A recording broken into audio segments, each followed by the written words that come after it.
শয়তানকে আল্লাহ যেদিন বিতাড়িত করে দিছে ইবলিসকে সেজদা না দেওয়ার কারণে, সে বলছিল আল্লাহ লা ইন আখারতানি ইলা ইয়াউমিল কিয়ামা, আপনার কসম আপনি যদি আমারে কিয়ামত পর্যন্ত হায়াত দেন, লা আহতানিকান্না যুররিয়াতাহু ইল্লা কালিলা, অল্প কিছু লোক বাদে আমি আদমের অধিকাংশ সন্তানকেই জাহান্নামী বানাই দেব,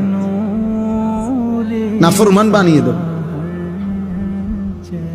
ক্বাল আযহাব, আল্লাহ ইবলিসকে বলছে যা, ঠিক আছে বাইর যা, ফামান তাবিআকা মিনহুম ফাইন্না জাহান্নামা জাযাউকুম জাযাআম মাওফুরা। তো শুনে নিস, কিয়ামত পর্যন্ত যত লোক তুই ইবলিসের অনুসারী হবে, আমি আল্লাহ ঘোষণা দিলাম শতভাগ পরিপূর্ণ জাহান্নাম তোদের সকলকে দিয়ে পূর্ণ করে দেব। যা বলিস বের হ। এরপরে আল্লাহ বললেন ওয়াস্তাফজিজ মান ইসতাতা'তা মিনহুম বিসাউতিক, তুই তোর গলা দিয়া, কণ্ঠ দিয়া, তোর গানের সুর দিয়ে, বাদ্যের আওয়াজ দিয়ে তুই পারলে আমার বান্দাদেরকে আমার পথ থেকে বিচ্যুত করে দিস।